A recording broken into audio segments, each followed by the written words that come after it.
bienvenue pour ce nouvel épisode de CrossFit RR at Home.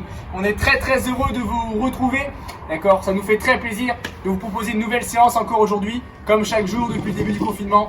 Notre but c'est vraiment de vous garder en forme et de vous faire en sorte que vous soyez aussi bien psychologiquement que physiquement prêts à revenir nous voir. La séance du jour, c'est un WOD qui est très connu. D'accord, un WOD héros qu'on appellera le Murph, qu'on a l'habitude de faire une fois par an à la boxe. Cette année, on va le faire 2 fois. Vous le ferez une fois chez vous, et on le fera une deuxième fois à la salle pour comparer un petit peu les performances et peut-être modifier les mouvements. Donc le Murph est un WOD relativement long, à poids de corps, qui est constitué de 1,6 km de course à pied. Ensuite, 100 tractions, 200 pompes, 300 squats et de nouveau 1,6 km.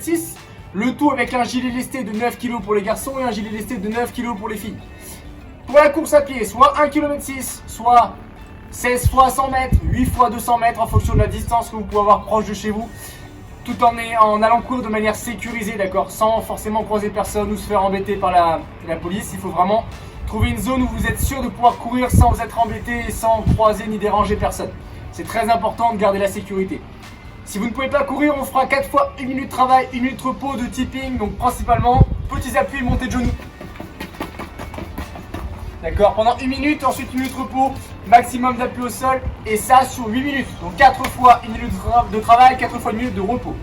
Ensuite pour les 100 tractions, si vous avez une barre de traction, c'est génial, profitez-en, renforcez-vous. On peut partir sur 50 tractions, 100 tractions strictes ou 100 tractions en keeping si vous avez la possibilité de les faire. Autrement 50 tractions strictes si les tractions strictes sont vraiment dures pour vous. D'accord. Deuxième option qu'on vous propose, travailler du rowing. Donc si vous avez une charge ou autre, tant mieux. Si vous n'avez pas, vous prenez un sac à dos. D'accord, 2 sacs à dos que vous allez lester de manière équivalente. Et vous passez les sangles à travers le manche à balai. D'accord. Ici, mon but c'est dos droit, jambes légèrement fléchies et je viens tirer. Bras tendus et je tire. D'accord, on va vouloir en faire 150 en fonction de la charge que vous allez mettre. Autrement, dernière option, vous n'avez pas de charge ou autre, vous avez un élastique, soit vous l'accrochez à un poteau et vous allez tirer l'élastique vers vous 150 fois, soit vous allez prendre l'élastique dans vos 2 mains, tendre les bras, mettre l'élastique en tension, les mains sous la hauteur des épaules et venir écarter 150 fois l'élastique. D'accord, pour venir renforcer au niveau des omoplates à l'arrière du dos. Donc ça c'est l'option pour les tractions. Ensuite pour les pompes, vous pouvez avec ou sans charge, donc avec ou sans sac à dos, parce que d'habitude c'est avec un gilet, faire les pompes. Pompes classiques, d'accord, donc bras tendus, poitrine au sol, d'accord, ou la même chose sur genou, bras tendus, poitrine au sol. N'oubliez pas, il n'y a que la poitrine qui touche le sol, pas le nombril, pas les hanches, d'accord. Il y en a 200 à faire, répartissez-les comme vous voulez, ok, pour que ça soit challengeant.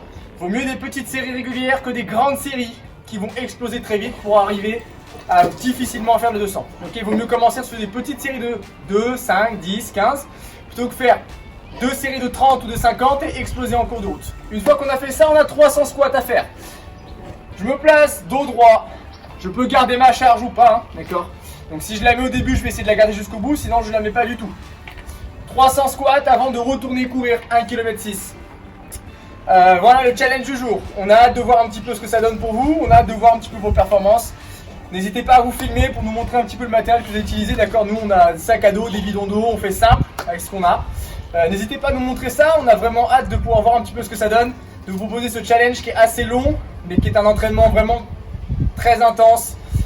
D'accord, donc une fois par an, c'est bien de le faire. Cette année, on va le faire 2 fois. D'accord, à la maison, vous êtes un peu plus en confort. Une deuxième fois à la boxe, on ira chercher une amélioration, une optimisation du mouvement et du chrono.